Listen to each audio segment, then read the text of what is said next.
Welcome to my world of the wonderful world of Land Rover and other diffs. This video is all about Land Rover diffs, and we'll start off with the 2-pin. What a piece of junk it is. If I put a 1950s series unit that you're looking at here on the bench, you would be playing a spot the difference competition. There is no difference, and this is the standard fitment for the majority of Land Rover diffs up to the sort of L322 stuff. So Range Rovers, Discoveries, 90s, Defenders, Series, etc. They all have a 2-pin diff, which is very misleading because it's actually only got 1 pin in there. It's got 1 pin and it's got 2 gears on it and 2 at the top. And this is a differential. It is not a traction device. It doesn't give you any traction over and above being driven. So the minute one of these tyres hits mud, grass, lifts a wheel, you lose traction. So if you cross axle, which is where you literally lift one wheel on each side off-road on each axle, you will stop. They're also incredibly weak. So we don't bother with these. We will not build these. We don't rebuild them. We don't sell them. The only 2-pin diffs we'll ever work on is if it's going to be for a series restoration. We genuinely think you are wasting your money spending time and money building one of these up when fundamentally that pin in there is your Achilles heel and it will break and you've wasted your money. So we start with a 4-pin. The 2-pin diff, as they call it, is basically 1 pin with a gear each side and a gear top and bottom. The problem is that this is a very hard pin and it sits in a very soft casting, and I'll show you a quick video of what obviously happens. And these pins also can shatter because they're really quite overloaded. Bear in mind that the series diffs, when they came out in the 50s, probably had a quarter of the horsepower or even less than what's being asked of them in TD5s and Tweak 300s and Pumas. Those vehicles also probably weigh at least 3 or 4 or 5 times more than a series, and they got bigger tires on them, and so forth and so on. And what happens is these pins just can't put up with that amount of strain. So Land Rover came up with the idea of going for a 4-pin diff for more strength. Do we rebuild, or have we got rebuilt 24 spline 2-pin diffs? And the answer is no, we don't do it. And we don't do it because we don't think it's worth spending the time and the customer's money building them, because it's still going to be weak even if it's beautifully rebuilt. And the reason for that is it's 2-pin. And here's a perfect example. This is off a late Puma. This pin, as you can see here, has decided to come apart from the unit, and it's floating around. In fact, there was a click every time he went forwards and backwards.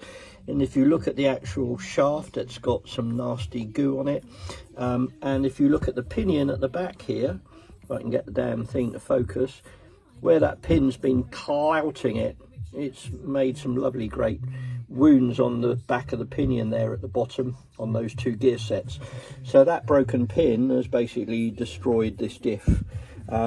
And all we're going to do is take it apart and use it as a casing. But that's a perfect example of why we don't bother with 2-pin diffs, unless it's for a series restoration or something like that. But for a run-of-the-mill daily driver, spend a bit more and get a lot better. Now the 4-pin diff works on having 2 shafts, 4 gears and 2 top and bottom. The problem is getting them to fit. So what Land Rover done is they've cut out that and they've cut out that, and they go on top of each other. But the problem is your 18mm pin is 18mm by 9, and these break in half. So let's have a quick look at what Land Rover are actually doing in the way of 4-pin diffs. And the answer is they don't actually do an awful lot. This is a 4-pin diff from around about the very late 80s, early 90s. This started off originally as a 4-pin diff issued to the military, and this was put in the back of Land Rover 90s that carried munitions and electronics, so they weighed a hell of a lot. And the great thing with this is that they got rid of the crossover pins. If you ever see one of these, that tells you you've got a forged cross shaft in there. Now, a forged cross shaft is basically, instead of those on top of each other, it's that.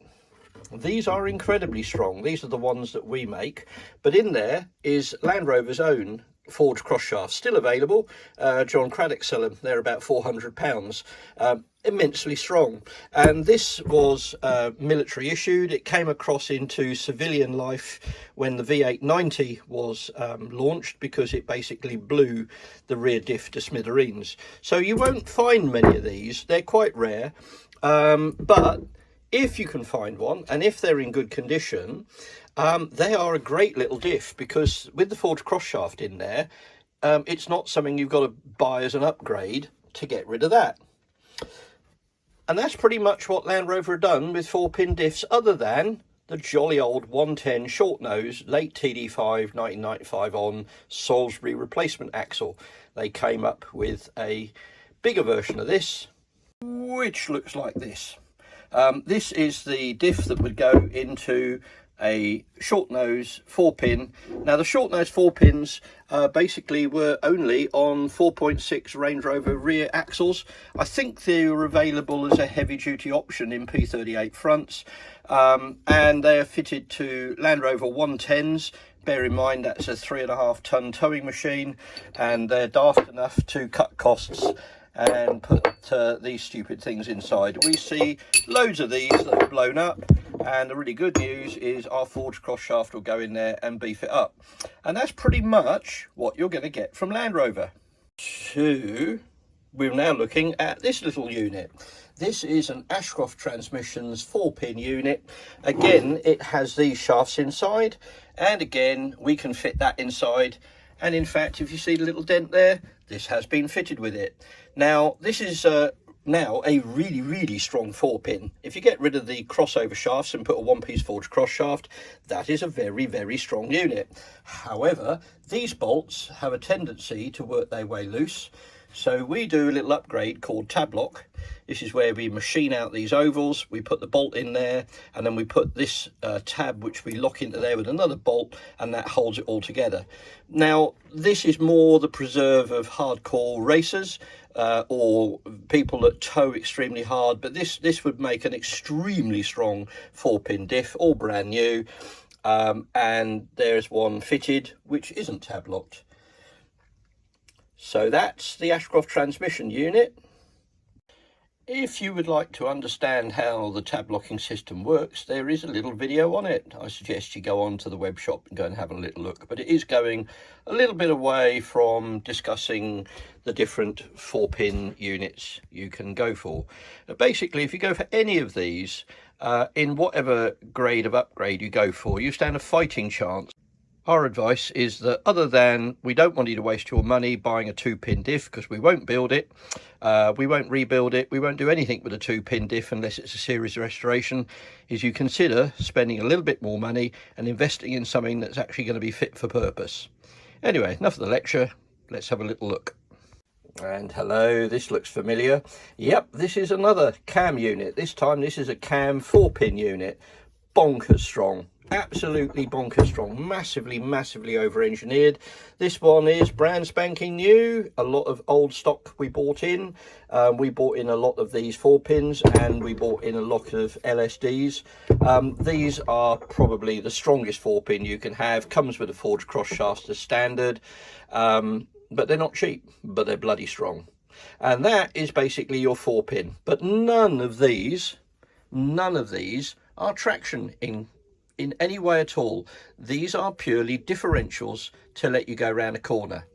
Now, rather than explain to you what a differential is, there is a video made in the 20s that frankly is the best video I've ever seen in my life, and it's on my web shop, and I'll show you where to go and look at it. And that will explain to you what a differential is, how it works, how it's developed, and then you'll understand that these are not traction devices. These are purely units to allow you to go round corners. If you want traction units, then you have to get rid of these, and there are a selection of things that you can buy instead, and we'll have a look at what they are. I'm not going to cover every single unit in the market, so don't say, oh, you haven't covered a McNamara or a Locker, and you haven't covered this, and you haven't covered a DC this and that and the other. These are the main units you're going to come across, but it will help you A, understand what they are, how they work, what the advantages are and the disadvantages, and B, if you see one on eBay and you want to buy it, you'll know what the hell it is you're buying. So let's have a little look at some of the things you can buy that gives you additional traction.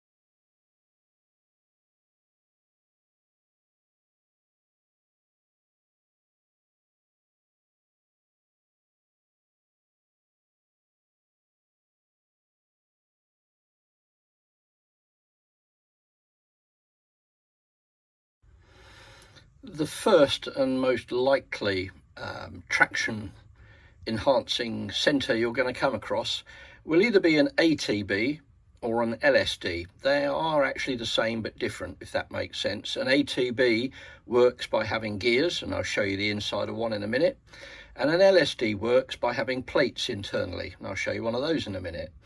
But by far the most popular, common, whatever you want to call it, unit out there is an Ashcroft ATB. I'll explain how these work later, but this one is in a long nose casing. So this is Discovery 1 and 2 front and rear, Range Rover Classic front and rear, 90s Defenders front and rear.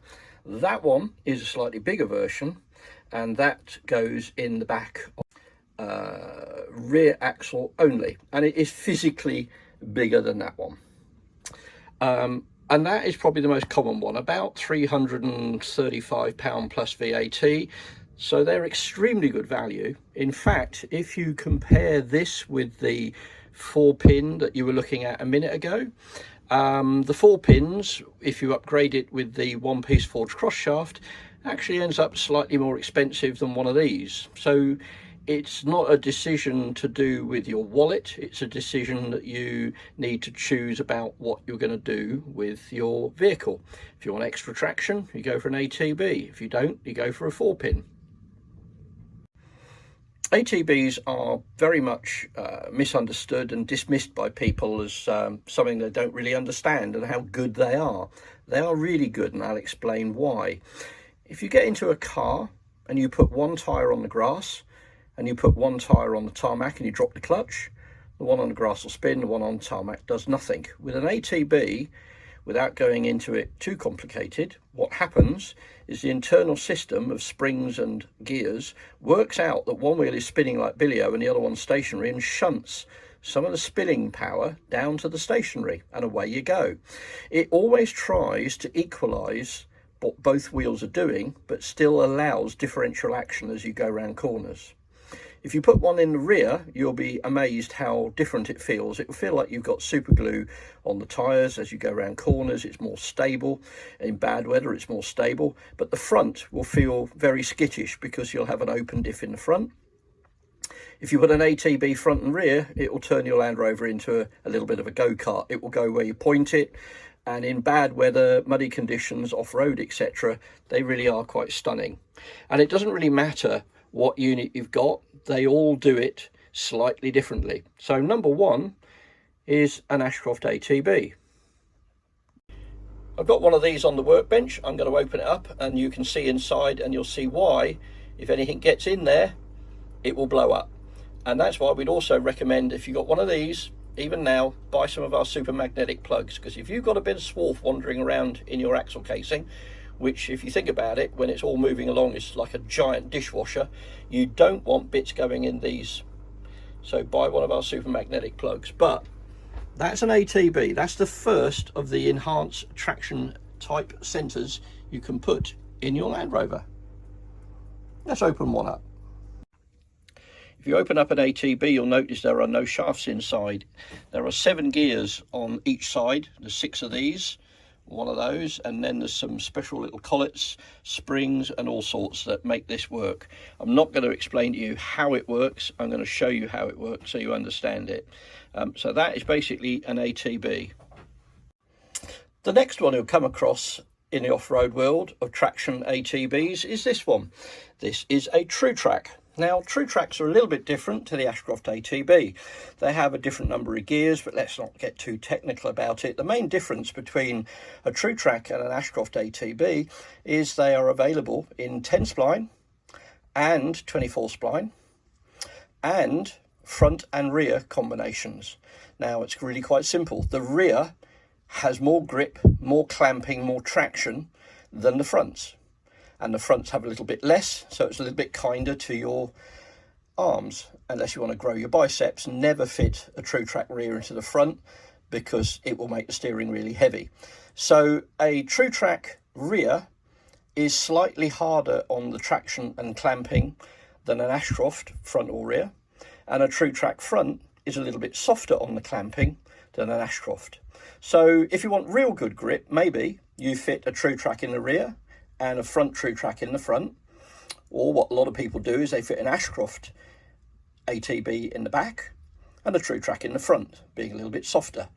However, these are about £700 plus VAT. This is a slightly older version, which I've just grabbed off our web shop and unwrapped, but they are really good, really well made, bonkers strong, and parts for all of these ATBs, you can almost forget it, because if these go bang, because they're so packed with gears, there is no room for little bits of swarf and dirt and bolts heads and things that might have broken off to get in there.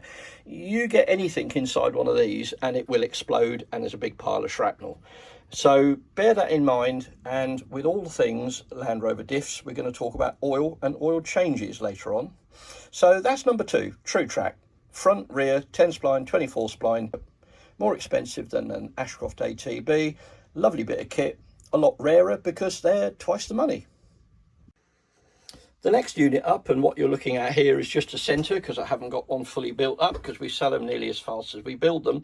This is an old school cam 4-pin LSD. So now, unlike the previous 2 that you've seen, this has got plates inside it, and they're the friction plates. Really crucial with these is you need to use special oil. There is a thing called LSD oil, and if you don't use LSD oil, you will damage it. These are bonkers strong. You've only got to look at the number of bolts holding this damn thing together. They're a nightmare to build. They also have inside a one-piece forged cross shaft. You'll remember seeing those on the 4-pin diff. These were fitted as standard by Cam. We've bought a number of these brand new in stock, and we are building them for people. These are more suited to heavy off-road use, comp safari racing, and the joy with one of these is where you've got the Ashcroft that's set from the factory at whatever poundage it is, and the true track set from the factory at whatever poundage they are front and rear. You can set this to whatever poundage you fancy front and rear. So if you've got a rear engine racer with a lot of weight and you really want something to grip, we can actually tune this to be more clampy than anything. And if you then want something different in the front, we can do that as well. We've even got customers who race who have them different poundages for different events. So if you're racing in hard rocks and gravel, you might want something that's quite grippy. If you're racing in mud, you will find that the limited slip won't be, it will grip, and therefore you might want it slightly less grippy. But these are amazing. They are no longer, in my opinion, in production. The new Cam product is nowhere near the quality of this, in my opinion, and we rarely see these break, even though they're getting quite old now. And as we've got brand new stock, I thought I'd show you one. But plated LSDs, very rare, and these are, if you like, I would say the golden chalice of plated LSDs for Land Rovers. If you're quite happy to have a golden chalice but want a Rolls Royce to drive it around in, you buy one of these. This is the best you can get. There is no question, no argument. These are the best. This is a Quaif. Quaifs are fantastic. The quality is on another planet, and so is the price. These come in at nearly £1,000 for the centre on its own before you even start with crown wheels and bearings and bits. Just that little bit there is coming up for £1,000, but they are the best you can get. They are pretty much like the Ashcroft ATB in terms of same poundage front and rear. They do, I believe, a 10 spline, although quite often they're out of stock. Mainly they're 24 spline, and they do, again, if you can get one, because they're quite often out of stock, 110s, which are the bigger version, just like the Ashcroft one. But these are just stunning, and you'll rarely come across them. If you find one of these second-hand on the Bay of E looking like a bargain, be bloody careful, because the prices of spare parts for these are absolutely staggering. And quite often, if we do get one in that's broken, and these normally break, not because of anything the ATB's done, but a half shaft breaking, which damages the drive gear. I think the drive gears are about 183 quid each side. That will just give you an idea. The other bits are equally frightening, because they are the Rolls Royce of motorsport. You mentioned Quaife, and everyone goes, yeah, absolutely stunning. But it is a beautiful bit of kit. Little note here on all these ATBs is that they actually require both tyres on the ground to actually work. So if you're cross-axled and you've got a tyre waggling in the air, it's a very old trick, and that's to put your foot very gently on the brake, and that actually makes the other wheel have a little bit of traction. And then this will immediately go, oh, hang on, the wheels are operating at different speeds, let me do my job, and it will kick in and work. Equally, if you're fitting these to maybe a Discovery 2 that's got traction control, these will work in conjunction with your traction control, and actually it will enhance the way these work. The main difference between this, a 4-pin and a locker, is really simple. A 4-pin, as we've explained, is purely a means of being able to go around a corner so that your diff isn't locked solid. That's all it is. It's not a traction device, it's a differential device. It differentiates one wheel speed to another wheel speed. These equalize. Now, these are also fully automatic, which a locker isn't. So being fully automatic, you just sit there and let it do its job. And the way to work this out is, think of a scale of 0 to 10. 0 is your open diff with one tyre on the grass, one tyre on the tarmac, and you drop the clutch and the one on the grass spins. With an ATB, what will happen is it will equalise. So the grip, if you like, the traction, is a sliding scale. The more traction it needs, the more it will do. So you might start off at 0. If you're driving in a dead straight line on the motorway, this isn't really doing anything. The minute you start asking it for traction, on a scale of 0 to 10, it will go 0, 1, 2, 3, 4, 5, 6, maybe 7, maybe 8 on a good day if you've got traction control, but it will never, ever, ever lock. A locker is really simple. With the switch off, it's 0. It's like open 4-pin diff. And when you press a button, it's completely and utterly solid, and it's a 10. And there is nothing in between. So if you do the majority of your driving on road surfaces and a bit of play days and whatever, you might find that a locker is fairly pointless, because an ATB will give you all the advantages of traction every time you drive it, wherever you're driving it. A locker is either locked or unlocked, and nothing in between. Lockers also are particularly good at hunting out damage. They will break shafts, prop shafts. They will blow up crown wheels if they're not pegged. They will break gearboxes. You name it, a locker will find the weak spot and keep finding them. These, in many ways, can be actually kinder than a 4-pin, because if you pull out of a junction a bit sharpish and one wheel lights up and spins, that means 100% of your horsepower and torque is going to that half shaft. Won't happen with an ATB. So don't dismiss these. We build literally loads of these for people, and they absolutely love what they do to the vehicles. Fantastic. That's ATBs. One of the key things with all of these units is oil. Now, a plated LSD like a cam, you will need to use special LSD oils, and the reason for that is if you use ordinary oil, you'll get crystallization and carbonization. It will damage the clutch plates. So you've got to use LSD oil, and with all of these, you really need to change your oil much, much more regularly than you would on an ordinary diff. And that's because the gears will be crushing the oil and working the oil really hard. And if you don't change the oil, you can expect these to fail. But as a unit, all of these are incredibly strong. What will break any of these is either a crown wheel breaking and bits getting inside any little cavities, because it's so jam-packed full in here, there's no room for little bits to go in and come out. Little bits go in it will blow it up.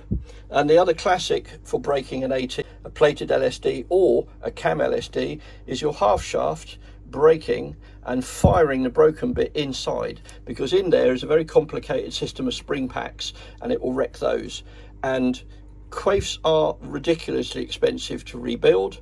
You can get the parts, but as I said before, if your True Track fails, or your quaif fails, or your Ashcroft ATB fails, they're pretty much ready for the scrap bin. They're not repairable.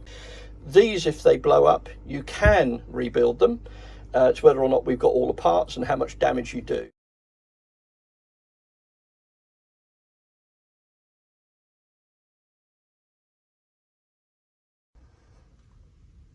And before we get on to lockers as the final part of this video, I'll introduce the Marmite diff. And it's called the Marmite diff because you either love it or you hate it. I basically hate it in more ways than I can count. They are absolutely horrendous to take apart. They've got enormous springs, about 4 inches long on each side. They've complicated plates and they're just a nightmare to work on. But the key thing about these, and this is a Detroit auto locker.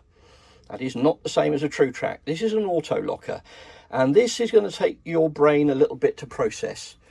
10 spline or 24 spline. And they sound, when they're operating, like you're braking your drivetrain, because they are permanently locked. So sitting here on the bench, it is actually completely solid and locked. It only unlocks when you go around a corner and there's enough traction on one of the wheels to actually disengage the internal locking system. Now, this makes it phenomenal off-road because it's like driving a locker.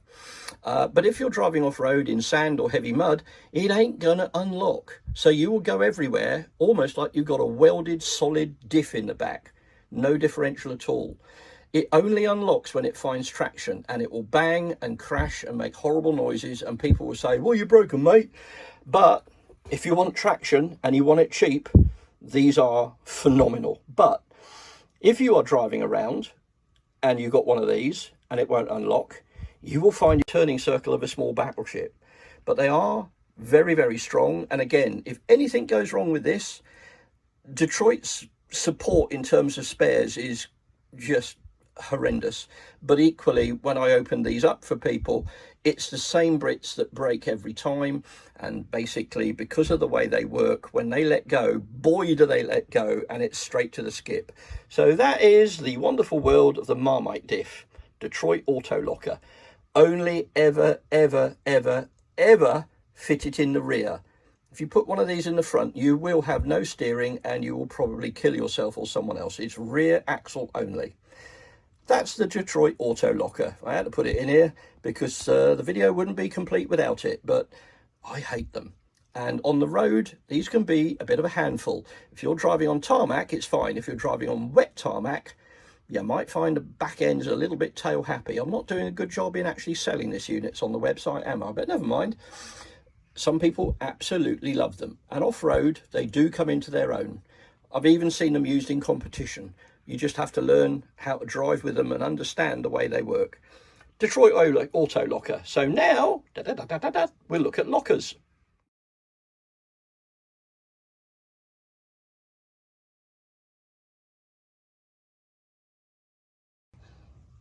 Aha, we're into locker territory. Lockers are really simple to explain. I've said to you before earlier, there's not a sliding scale. It's either a 4-pin diff or open, no different at all. Press a button, it's 10, it's solidly locked. So you go from a 4-pin to basically a locked diff, nothing in between. And these will hunt out and damage your drivetrain, especially if you drive like a Muppet. And there are a multitude of lockers on the market. I'm going to run through a few of the most common ones. This is a very sad looking RD56. RD56 is the early 24 spline locker from ARB. The other option is an RD03. That is the very early 10 spline. They look identical. The difference is what's down the L up there, 10 or 24. A lot of the parts for these are not available anymore. We actually remanufacture some of these parts because they're a great little entry locker, and they are just quite often when they come in dead, because if they're not looked after, lockers will get very damaged very quickly because of the amount of work they've got to do. So that's the RD56, RD03. These date from about 1984, 1985 up to about 1990 when this baby came out, which is the later ARB. Few changes here. It goes from a three-piece design, flange at the bottom, centre tube, flange at the top, to a two-piece design, bell, flange. The problem with the bells is where the crown wheel attaches here is very prone to breaking off, and they're bloody expensive. ARB spares are also difficult to get, and we struggle to get them. We have to wait months sometimes for parts. These you'll struggle because a lot of the parts aren't available, and if we don't remake it and you can't get it and we haven't got one, you're in trouble. But these are great little entry lockers, and they're normally quite cheap. These are more expensive than what I would say is the market leader, which is the Ashcroft locker. I see no advantage in anyone buying a brand new ARB over an Ash locker. The reason you buy an ARB is because it's second-hand and it's cheaper, and you can't either justify or afford spending all the money on an Ash locker, and you go for an ARB. However, if you've got one of these, you seriously need to think about putting it in a peg casing to protect that bell. It also has a really weird design. These have a copper, or in this case a steel pipe, nice and strong, sits on one side of the crown wheel. This one, when it's built up, has a copper pipe that goes over the top of the crown wheel. Very prone fracturing, and again, bloody expensive. That's the RD128 24 spline. RD127 is a 10 spline. And that is an RD138, which is the 110 version of a ARB. Goes in the back of post 95, late TD5, 110 rear axles. RD56, I mentioned we make parts for it. This unit here has a great tendency to either flex and twist and go out of alignment, or fracture. Quite often you see this centre torn out. This is because it's a very weak casting.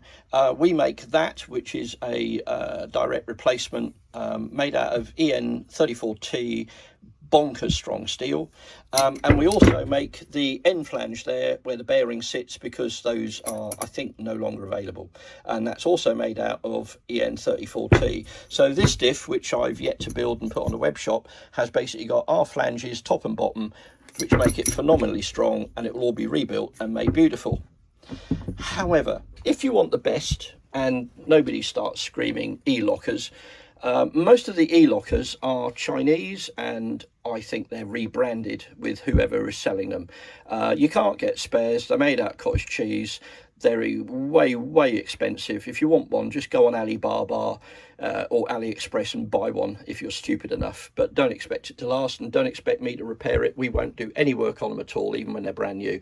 You buy one of these babies, maybe not this one because it's got a tab lock upgrade, but this is an Ashcroft locker. It is the best on the market. I think it came out around about 2009. Fundamentally, the reason this is so damn good, two reasons. One is you can actually buy every single component part separately, and it's not a lot of money. So internal small gears are about £12 each. The big drive gears are £25 each. The main body is about £78.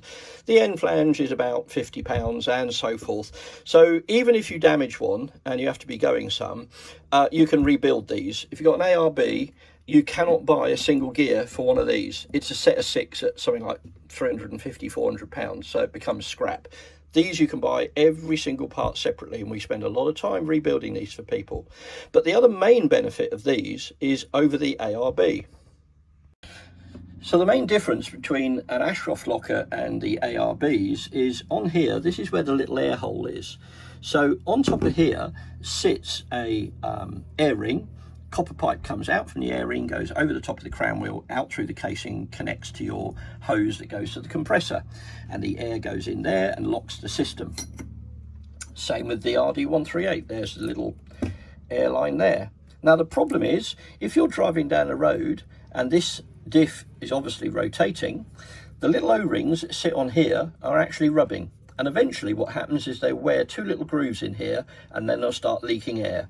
If you don't believe me, just Google ARB air leaks and your computer will light up. And it's a design issue, nothing more. However, it's made worse if you don't keep your oil clean. If you've got gritty, nasty oil and it gets between the O-ring and here, it will wear a groove. The ash locker is fundamentally different because what it has here is a static piston. This is locked into position on the casing. The air goes in there and that never moves.